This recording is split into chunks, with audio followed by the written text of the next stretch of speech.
This photo shows 41-year-old Stephen Plattle marrying his 19-year-old daughter Katie, who was pregnant with his child. Katie had been previously given up for adoption after her mother Alyssa realized that Stephen was physically abusing their daughter. But in 2016, Katie, who's now 18 years old, wanted to reconnect with her biological parents and actually ends up moving in with them. But after some time, Alyssa realizes that her husband is acting very differently and is even starting to dress better. She decides to ignore this change in behavior until 2017, when Katie gets pregnant and the father is her father. Alyssa immediately divorces Stephen, and just 2 months later, he and Katie are set to get married and give birth to a baby boy. Both the parents attend the wedding and support the marriage until 2018, when Katie begins to see a different side of Stephen. But when she tries to end the relationship, Stephen suffocates their newborn baby and stuffs him inside of a closet.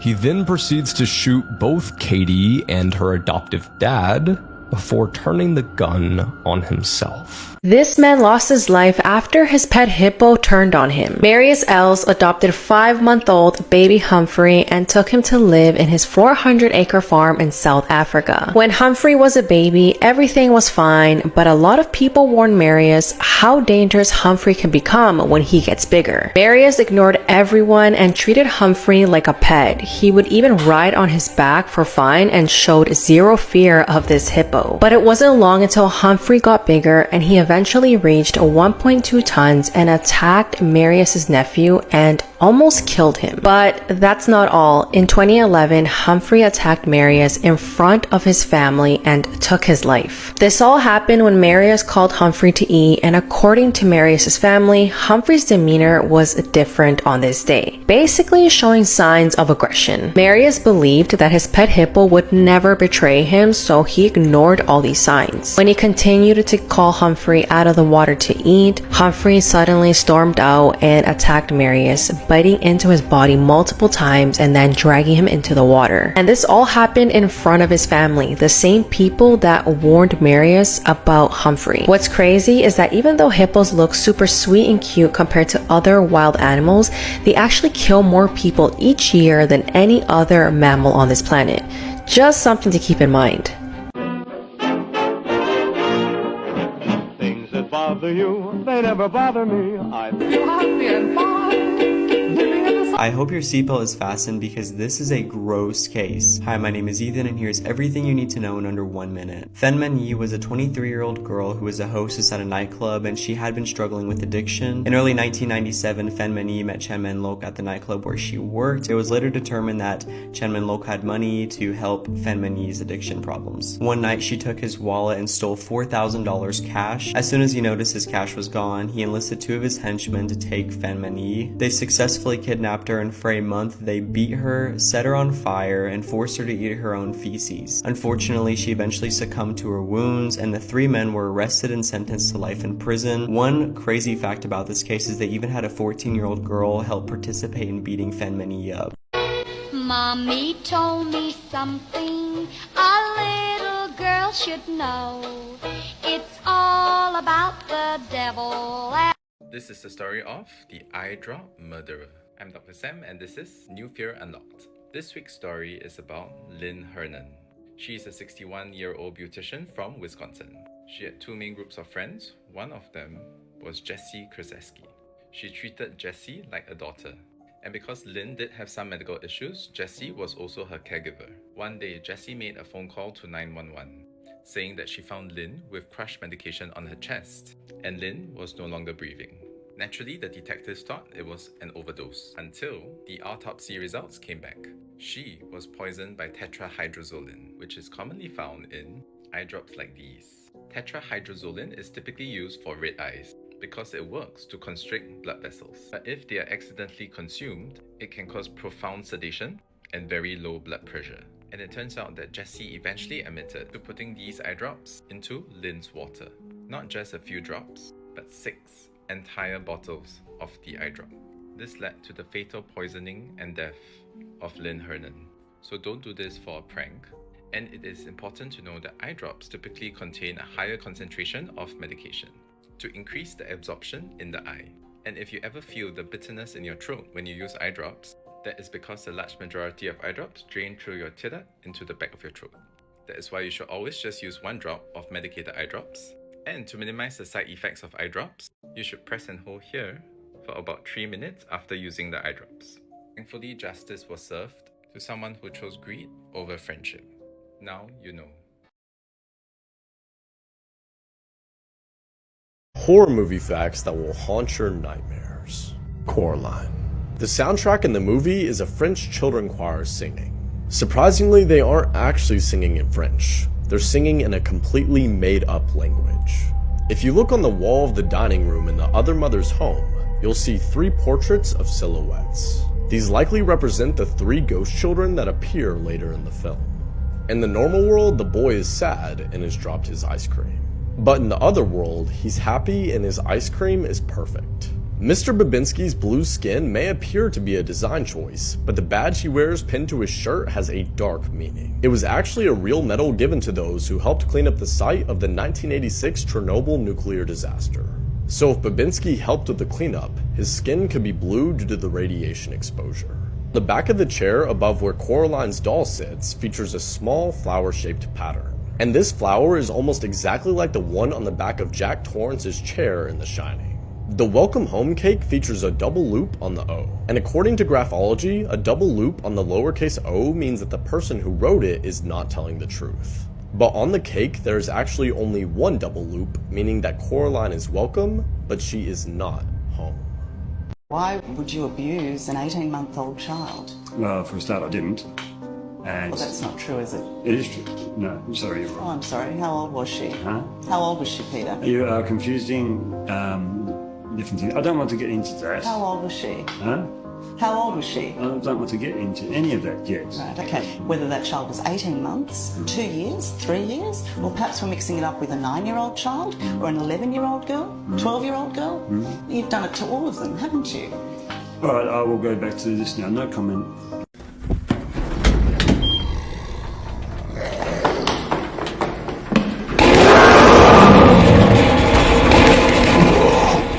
This is the moment this man, Dioba Ridden, attacked this judge when he was denied bail. I just can't let that history, in accordance with the laws of the state of out of this court.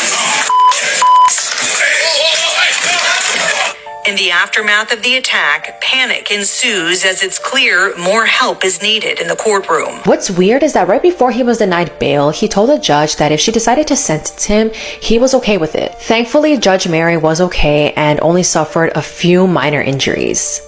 The body of a 12-year-old girl was found tied up in a suitcase in Paris on Friday. A 24-year-old woman has been charged with the torture, rape and murder of the girl after boasting about selling human body parts. A homeless woman has been charged after slitting the throat of 12-year-old Lola Devey before tying her up and shoving her body into a suitcase in Paris.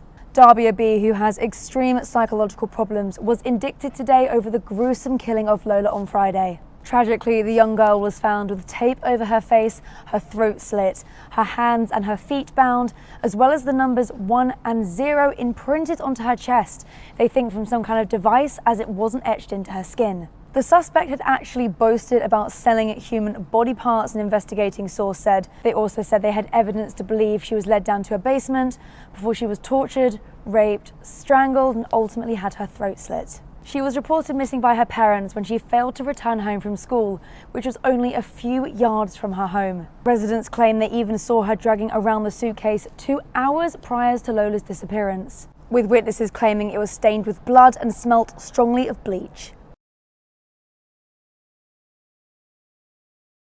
Police have confirmed that both Savannah Soto and Matthew Guerra passed away from a GSW. It's also been confirmed that Savannah was sitting in the passenger side of the front seat and Matthew was in the back. Now, this hasn't been released by police, but people are stating that Savannah had the baby's car seat tossed in her lap and that Matthew's pants were pulled down.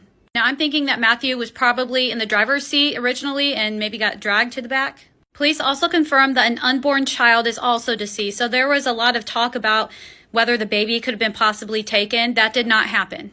Now, there's been a lot of talk that the incident at the trial of Ethan's murder may have had something to do with this, but a lot of people are thinking that Matthew's job may have had something to do with this as well. So here's just a little timeline. He got arrested on Christmas Day of 2022 because he assaulted Savannah.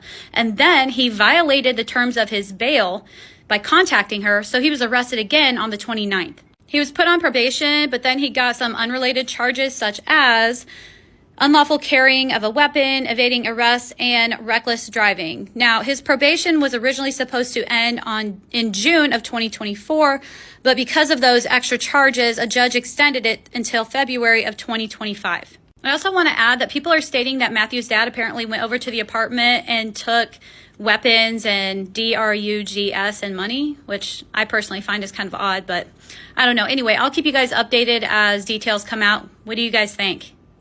Mandela effects that will alter your perception of reality. Many iPhone users recall there being a robber emoji with a beanie, a black and white striped shirt, and a money bag thrown over his shoulder. However, this emoji never existed. In Star Wars Episode 5, The Empire Strikes Back, Darth Vader does not say the words, "Luke, I am your father." He actually says this. No, I am your father. There was never a Disney intro where Tinkerbell dotted the I in Disney with her wand. Curious George does not have a tail. He never did. And Pikachu never had a black tip at the end of his. Rich Uncle Pennybags, better known as the Monopoly guy, never actually had a monocle. In fact, he didn't even have glasses. Contrary to popular belief, Mona Lisa always had a slight smile. I don't know about you guys, but I always remember jokes in kid shows about the fact that Mona Lisa wouldn't smile. The Berenstein Bears never existed. The cartoon Bear family actually spelled their names the Berenstain Bears. The Flintstones has 2 T's. Flintstones.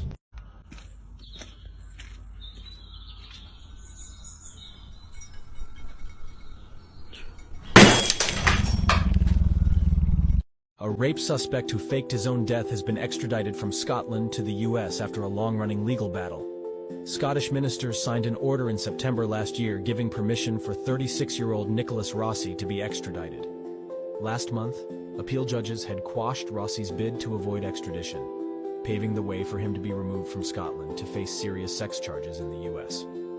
The order followed a battle in Scotland's courts in which Rossi was ruled to be wanted by authorities in Utah for the alleged rape of a woman in 2008. Officials in the US believe he is a fugitive who faked his death and fled to the UK to evade justice. But Rossi has repeatedly claimed he is the victim of mistaken identity and says he is an Irish orphan called Arthur Knight.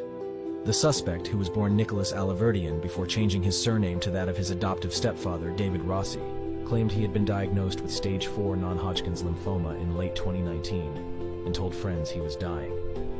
An obituary appeared online for Rossi in early 2020, saying he had died and that his ashes had been scattered at sea. This 13-year-old boy was lured by another 13-year-old girl, then killed. These are the voice notes from Snapchat before when they were arranging it. You got poison in your heart, fam. Ollie, you're gonna die tomorrow. The 2 boys who had fallen out with Ollie then tried to recruit a girl to help with their plan. One posted this message on Snapchat. Hated DZ refers to Ollie's username on social media. Fam, this is the hated DZ1. Mr. Hated DZ1. Mr. Hated DZ1. I'm gonna kill it. Oh, and by the way, I'm setting up Ollie today. The 13-year-old girl who sent that message lured Ollie to the field where he was stabbed. She knew Ollie in real life, but hadn't met the 2 boys who killed him in person until the day of the murder. Just wants me to set him up, so then he's gonna go and bang him and pattern him and shit. I'm so excited, you don't understand. We got chased by armed feds around the whole of Reading, so now we're kind of wanted. There was armed police that jumped out and tried chasing me with guns and all that. But yeah, I'll FaceTime you as soon as I get through the front door. This is Jellyfish Arms, one of the worst prison videos ever explained. Before I begin, I just want to say this video is an extremely hard watch and I don't recommend looking for it. The video that I'm about to explain is under 1.5 minutes long, and as you play the video, you see a steel-barred jail cell which looks like it's holding several men. It's hard to see what's going on, but it appears multiple men are straining and holding down one man. On the outside of the cell are 3 inmates. 2 are holding what appears to be 2 thick wooden sticks or metal pipes. It's hard to tell because of the quality, but I think it's 2 metal pipes. It's hard to explain, but the man who is being held down has his arms extended through the prison bars. To visualize it, picture yourself in a jail cell and sticking your arms through the bars and extending your arms out.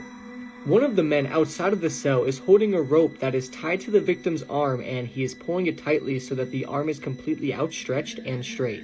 The 2 men with the metal pipes then start hitting the victim's outstretched arm. After every hit, you see lumps appear on the arm almost instantly. They are hitting him so hard and often that lacerations appear. The screaming from the victim gets more and more intense, and after several strikes, the man holding the rope reduces the tension and shakes the victim's arm. You can see that he has several bones broken in his forearm, and his arm is partially floppy at this point. It's worth noting that a bed sheet has been placed and pulled over the victim's head in order to reduce the screaming. Once again, they strike the same arm several more times. The man holding the rope then unties the arm as the prisoner pulls it back into the cell. His forearm is completely floppy and he struggles to even pull it through the cell bars. And as you guessed, it doesn't get any better from here. They then take the other arm, tie it up, and pull it through the cell bars once again so the arm is outstretched. They then strike the arm multiple times, and despite the loud nature of the inmates and their attempt to muffle the victim's screams, you can still hear them, and that mixed with the sound the metal bar makes when it hits the victim's arm is just sickening. At 1 minute and 26 seconds into the video, it finally concludes. This is a terrible watch, and there's little to no backstory behind it, but many speculate it was just a normal gang attack, but others say it was a punishment for stealing in prison, which makes sense as they were incapacitating his arms.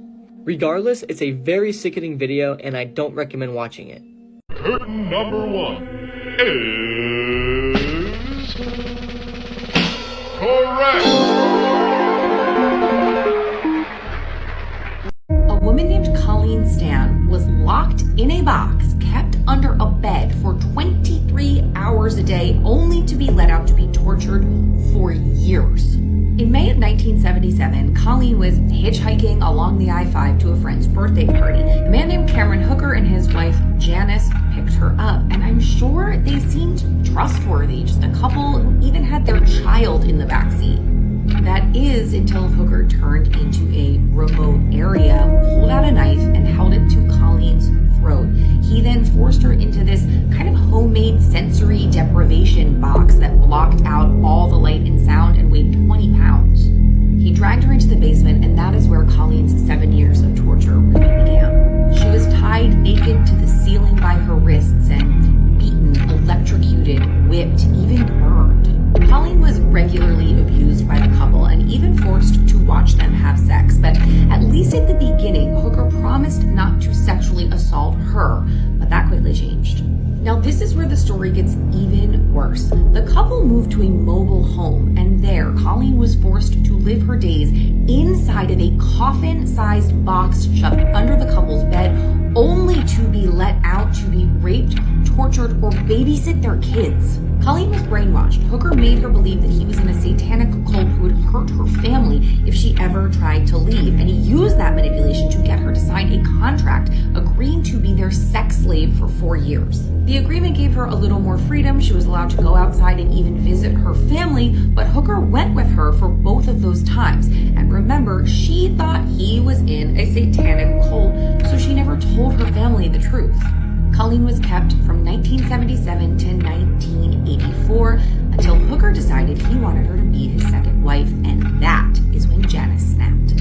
She told Colleen the truth, there was no cult, she helped her escape, and then she went to police and turned on her husband in exchange for immunity. In 1985, Cameron Hooker went to prison for 104 years for kidnapping, torture, and rape. Camera caught her fiancé doing disgusting things to the dog. She immediately canceled the wedding. You wouldn't believe what disgusting things the cameras recorded. Amanda is a resident of Washington, D.C. She has lived with her fiancé, Patrick, and her dog, Rocky, for over 8 years. One day, Amanda came home from work and noticed that her dog was covered in milky mucus and showing signs of fear and distress. She was shocked She couldn't believe what she was seeing and asked Patrick what had happened, as he usually takes care of Rocky during her absence. Surprisingly, Patrick claimed not to know about it and implied that it could have been accidentally gotten on the dog while he was playing outside. However, as much as she trusted Patrick, Amanda was trying to figure out what the hell that milky white stuff was. Patrick was the only one who had access to Loki during these events. As the days passed, however, Loki continued to look at Amanda with fear in his eyes. Although it couldn't speak, it had definitely suffered something terrible. This made Amanda wonder. Amanda decided to install hidden security cameras in her home to see what was really going on. The next day, she viewed the footage from the security cameras,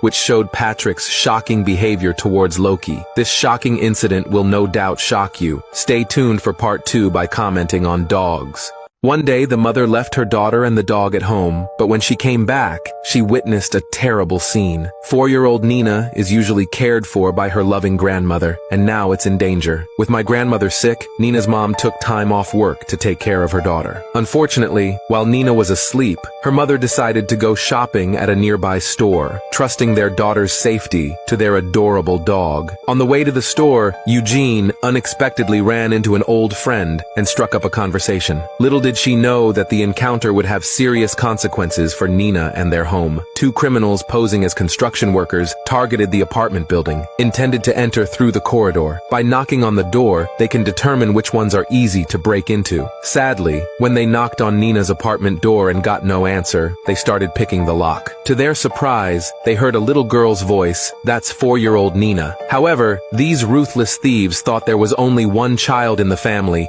and believed that nothing can stop them, because only one child was home. They didn't hesitate to break down the door. Young Nina looked at them in horror. To see what happens next in the second part of this story, come with me, please.